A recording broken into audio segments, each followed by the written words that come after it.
Idriss Déby est né dans une famille du groupe ethnique Zaghawa dans la région d'Ennedi, au nord-est du Tchad. Au début des années 70, alors que le pays est aux prises avec une longue guerre civile, il rejoint l'armée. Il s'est rendu en France en 1976 pour recevoir une formation supplémentaire dans une école de pilotage et a obtenu une licence de pilote. En 1978, Idriss Déby retourne au Tchad, toujours en état de conflit.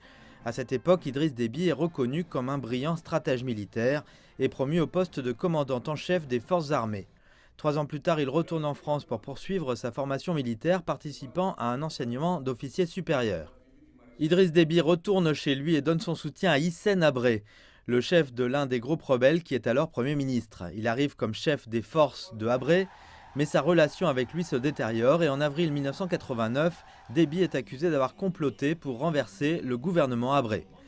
Il s'enfuit au Soudan, se regroupe et commence à lancer des attaques contre les troupes de Habré. À la fin de 1990, Habré fuit le pays et les forces de Déby s'emparent de N'Djamena, la capitale tchadienne. Déby suspend la constitution et forme un nouveau gouvernement dont il est le chef.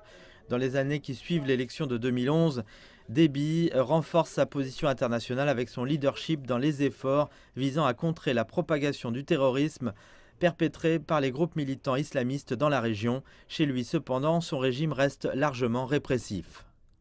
Les pouvoirs présidentiels de Déby ont été élargis lors de la promulgation d'une nouvelle constitution en mai 2018. La suppression du poste de Premier ministre, qui a laissé le pouvoir exécutif concentré avec le président, faisait partie des changements apportés par la nouvelle constitution. Les termes présidentiels ont également été modifiés. La stipulation d'un mandat de 5 ans sans limite de durée a été remplacée par un mandat de 6 ans assorti d'une limite de 2 mandats.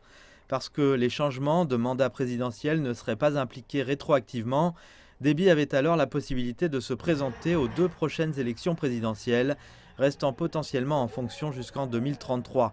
Il a été désigné vainqueur de la récente élection présidentielle boycottée par l'opposition.